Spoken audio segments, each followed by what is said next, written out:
नेहा ने अभी हाल ही में ही अपने ब्यूटिशियन का कोर्स खत्म किया था और उसी के साथ उसने अपना एक नया पार्लर भी खोल लिया।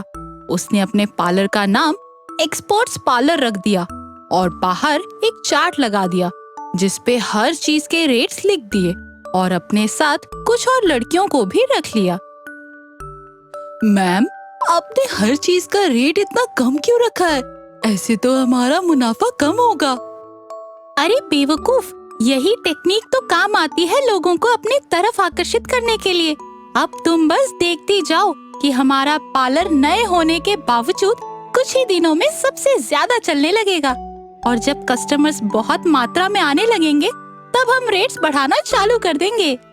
और नेहा का ये टेक्निक बहुत काम आया। हाँ, पहले दिन काफी सारे कस्टमर्स आ गए थे और देखते ही देखते उसने बहुत सारे कस्टमर्स कर लिए और कुछ दिनों के बाद एक औरत उसके पार्लर में जाती है। अरे नेहा, ये क्या बाहर से वो चार्ट क्यों हटा दिया है तुमने? मैम, वो क्या है ना, नए रेट्स के चार्ट अभी तक रेडी नहीं हुए हैं। सबके प्राइसेस बढ़ाए हैं मैंने। अब आप ही देखिए ना, हम यहाँ इतने लोग हैं और आजकल हर चीज इतनी महंगी हो गई है कि बढ़ाना ही पड़ा। अरे बिल्कुल सही किया तुमने। और यहाँ तो तुम पहली लड़की हो जिसने इतने महीनों तक इतने कम दाम में इतना सब कुछ किया है, वरना यहाँ जो बाकी पार्लर हैं उनकी मजाल है कि वो एक भी पैसा कम ले हमसे। बस अब नेहा का प्लान धीरे धीरे काम करने लगा था। कुछ ही दिनों में उसने हर चीज के रेट फिर से बढ़ा दिए, मगर फिर भी लोग उसी के पास खुशी खुशी जाया करते थे। अब नेहा का पैसे कमाने का लालच इतना बढ़ चुका था कि वो अब हर चीज में मिलावट और एक्सपायर्ड क्रीम्स यूज करने लगी थी। मैम, आप जो ये एक्सपायर वाली चीजें यूज कर रही हो, अगर किसी को रिएक्ट कर गया तो आप क्या करेंगी? ऐसा कुछ नहीं होगा और तुम्हें सिर्फ पैसों से मतलब रखना चाहिए। क्या मैं तुम्हें अच्छे खासे पैसे नहीं देती मुंह बंद रखने के लिए? ये सुनते ही वो लड़की चुप हो गई और नए क्रीम में एक्सपायर्ड क्रीम्स मिलाने लगी। काफी दिन हो चुके थे, मगर अब धीरे धीरे कुछ लोग उसे आके कंप्लेन करने लगे थे कि किसी के बाल झड़ने लगे हैं तो किसी के चेहरे में दाने आने लगे हैं। और नेहा सबको बड़े ही चालाकी से अपने नए फेस और हेयर ट्रीटमेंट के बारे में बता के उनसे वो सब भी करवा लेती थी। एक दिन वहाँ एक लड़की आई। मैम, मुझे ब्लीच करवाना है। हाँ हाँ मैम, क्यों नहीं। आप शायद यहाँ पहली बार आई हैं, क्योंकि मैंने तो आपको आज तक नहीं देखा। जी सही कहा आपने, मैं यहाँ पहली बार ही आई हूँ। मेरी मम्मी यहाँ आया करती है और उन्होंने एक्सपर्ट्स पार्लर की बहुत तारीफ की थी, तो मैंने सोचा क्यों ना मैं भी यहीं आ जाया करूँ। ये तो सबका प्यार है मैम, हमारे प्रोडक्ट्स ही इतने अच्छे हैं कि लोग बार बार आना पसंद करते हैं। ठीक है मैम, आप यहाँ बैठिए, मैं अंदर से आती हूँ। और तभी उस लड़की ने जल्दी जल्दी वहाँ रखे सारे क्रीम्स चेक कर लिए, मगर उन सब के डेट्स सही थे। फिर वो चुपके से अंदर झांक रही थी जहाँ नेहा गई थी। उसने नेहा को अपने स्टाफ से कहते सुना कि अच्छा सुनो, ये जो बाकी के एक्सपायर्ड क्रीम्स हैं, इन्हें अच्छे से नए डब्बों में भर दो ताकि किसी को इसके बारे में पता न चले। वो लड़की ये सुनते साथ उसने अपना कैमरा निकाला और क्रीम में जो मिलावट चल रही थी उसने वो सब कुछ रिकॉर्ड कर लिया और फिर चुपचाप जाके वापस से वहाँ बैठ गई। जैसे ही नेहा बाहर निकली, उस लड़की ने नेहा से कहा, मैम, मैं कुछ देर बाद आती हूँ। आपका पार्लर खुला तो रहेगा ना? वो क्या है ना, अर्जेंट काम आ गया है। हाँ हाँ बिल्कुल, आप अपना काम खत्म करके आइए। कुछ देर बाद नेहा के पार्लर में पुलिस आ गई। नेहा उन्हें देख के काफी डर गई। हमें पता चला कि यहाँ आप एक्सपायर्ड क्रीम्स यूज करती हैं, जिस वजह से लोगों के चेहरे बर्बाद हो रहे हैं। अरे मैडम, क्या बात कर रही हैं आप खुद हमारे प्रोडक्ट्स चेक कर लीजिए, हम एक्सपायर्ड चीजें यूज नहीं करते। मगर तभी वो लड़की उस पार्लर में घुसती है और उसे वो वीडियो दिखाती है जिसमें नेहा की करतूत साफ साफ दिख रही होती है। मैं यहाँ कोई ब्लीच करवाने नहीं आई, मैं यहाँ पता लगाने आई थी कि तुमने ऐसा कौन सा क्रीम मेरी माँ के चेहरे पे लगाया कि उनका चेहरा इतना बर्बाद सा हो गया। नेहा ने सब कुछ कबूल कर लिया और पुलिस ने उसे और उसके स्टाफ को अरेस्ट कर लिया। पियावन जंगल के एक कोने में एक चुड़ैल रहती थी। उसको सोने का बहुत लालच था। वो जब भी किसी इंसान को पकड़ती तो पहले देखती कि उसके पास कितना सोना है। खासकर वो औरतों को ही ज्यादा पकड़ती, क्योंकि औरतों के पास सोने के गहने ज्यादा होते थे। पकड़ने के बाद पहले सोने के सिक्के या सोने के गहने निकाल लेती, फिर उनको खा जाती। एक गांव में आज वो आई। उसने आसमान में चक्कर लगाते हुए गांव वालों से बोला, या तो घर में जितना सोना है वो मुझे दे दे, या तो तैयार हो जा मेरा खाना बनने। लोगों ने अपनी और अपने परिवार की जान बचाने के लिए घरों से जितना सोना था लाकर चुड़ैल को दे दिया। चुड़ैल सोना लेने के बाद जाते जाते एक भैंस उठाकर ले गई। उसने घर में आकर फर्श के नीचे एक तहखाने को खोलने के लिए मंत्र पढ़े तो तहखाना खुल गया। उसमें सोना ही सोना था। उसमें घुसकर वो सोने से लिपट गई। कहने लगी, ये सारा मेरा सोना है, मुझे और सोना चाहिए। दूसरी रात वो एक दूसरे गांव में पहुंची। उस गांव के कुएं में एक मुंडेर पर वो बैठ गई। उसने अपनी आंखें चौड़ी करके फैलाई। सबकी नींद खुल गई।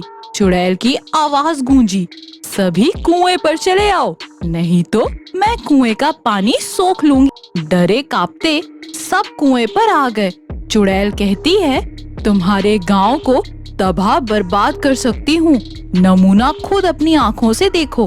उसने मुंडेर पर बैठे बैठे पानी चूसने जैसा मुंह बनाया। कुएं का सारा पानी उसके मुंह के अंदर जाता रहा। कुआं सूख गया। चुड़ैल ने कहा, तबाही का नमूना देखा तुमने? अब जो मैं कहती हूँ वो करो, नहीं तो तुम्हारे बदन से खून ऐसे ही चूस लूंगी। मुझे सोना चाहिए, जितना सोना गांव वालों के पास है मुझे पूरा का पूरा चाहिए। सब गांव वाले अपने अपने घरों से सारे सोने के जेवर बटोर कर चुड़ैल के सामने रख देते हैं।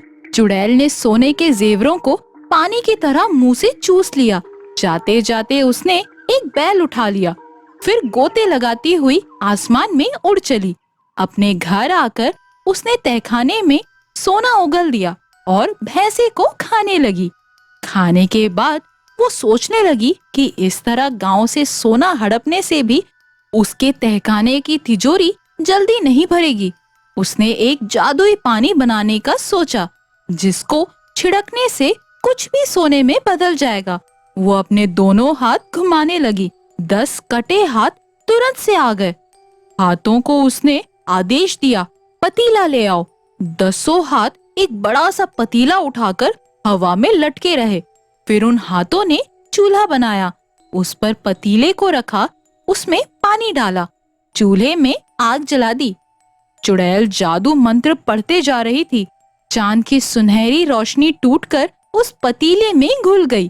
तारों की रोशनी से कुछ बूंदे उसमें घुला। पानी उबलता रहा। चुड़ैल चूल्हे के चारों ओर घूम घूम कर जादू मंत्र को अब जोर जोर से पढ़ रही थी। अचानक आग बुझ गई। चूल्हा बर्फ सा सिल्ली बन गया और उस पर पतीला एक छोटा सा कटोरा बन चुका था और उसमें पड़ा था सुनहरे रंग का पानी। चुड़ैल ठहाके मारती हुई बोल रही थी, इस सोने जैसे पानी को किसी भी चीज पर छिड़क कर उसे सोना बना दूंगी मैं। मेरे पास सबसे ज्यादा सोना होगा। ठंडा होने पर उसने कटोरे को उठाया और पागलों की भांति यहाँ वहाँ पानी छिड़कने लगी। उसने अपने घर में छिड़का, घर सोने का हो गया। पेड़ पौधों पर छिड़का, वो भी सोने का हो गया।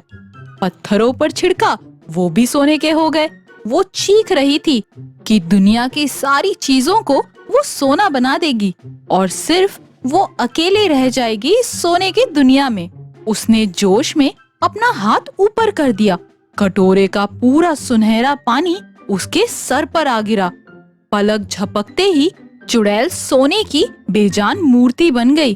तो दोस्तों, लालच करने से सोचने की शक्ति जाती रहती है और खुद को भी काबू में रखना नामुमकिन हो जाता है। बनवारी बड़े बड़े कद्दू उगाने की खेती करता था। छोटी सी जमीन थी, इसी में कद्दू की खेती करके बनवारी किसी तरह अपने परिवार का पेट पालता था। बनवारी बहुत ईमानदार था। रोज की तरह आज भी बनवारी सुबह अपने खेत पर पहुंचा। उसे सारे बड़े कद्दू निकालकर बाजार में जाकर बेचने थे। खेत पर पहुंचकर उसने देखा पूरा खेत सोने सा चमचमा रहा था। उसने एक बड़ा सा कद्दू उठाया।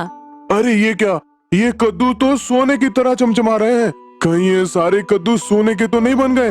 उसके हाथों से बड़ा सा भारी भरकम कद्दू फिसलकर गिर पड़ा तो कद्दू का एक टुकड़ा बाहर आ गया। इसके बाद उसने जो देखा तो उसका मुंह खुला का खुला रह गया। अरे कद्दू तो सोने के हो गए हैं और अंदर दानों के बदले हीरे पन्ने भरे पड़े हैं। अब मेरा क्या होगा? इस सोने के कद्दू को तो बाजार में कोई खरीदने वाला नहीं, ऊपर से ये हीरो पन्नों के दाने। मैं तो बर्बाद हो गया। अब मेरे खेत के कद्दू के फसल कोई लेगा ही नहीं, तो फिर मेरे पास पैसे कहाँ से आएंगे? मैं अपनी बीवी बच्चों को कहाँ से खिला पिला पाऊंगा? बनवारी भोला इतना कि सोने के कद्दू और उसमें से हीरो और पन्नों के दानों को पाकर भी अपना सर पकड़कर खेत में बैठकर दुख से अपना सर पीटने लगा। तभी एक औरत की मीठी सी आवाज उसके कानों में आई। बनवारी बेटा, इधर देखो, मैं तुम्हारे खेत में रहने वाली एक देवी हूँ। तुम रोज खेत में काम करने से पहले अपने खेत के किनारे जो मेरी छोटी सी मूर्ति लगा रखी है उसी की पूजा करते हो। मैं वही देवी हूँ। बनवारी ने आंखें उठाकर देखा तो सामने एक देवी माता खड़ी थी। बनवारी सीधे उनके चरणों में गिर पड़ा। हे देवी माँ, किसी ने मेरा बहुत बड़ा नुकसान कर दिया। क्या हुआ बेटा? आज मेरे खेत में सारे कद्दू सोने के बन गए हैं, उसमें हीरो और पन्नों के दाने भी हैं। इन बेकार कद्दू को अब कौन खरीदेगा? मुझे पैसे भी नहीं मिलेंगे। मैं अपनी परिवार की कैसे देखभाल करूँगा? देवी माँ मुस्कुराई। अच्छा बेटा, बताओ तुम क्या चाहते हो? माँ, मुझे वो सब्जी वाला कद्दू ही चाहिए जो मैंने अपने खेत में उगाए थे, जिनको मैं बाजार में बेच पाऊंगा। ये सोने वाले कद्दू मुझे नहीं चाहिए माँ। बेटा बनवारी, मैं तुम्हारे सच्चाई और निर्भोली चरित्र से बहुत प्रसन्न हूँ। देखो, तुम्हारे सारे कद्दू फिर से सब्जी वाले कद्दू बन गए। तुम उन्हें अब बाजार में बेच सकते हो। बनवारी ने देखा उसके खेत में फिर से बड़े बड़े कद्दू लगे हुए थे।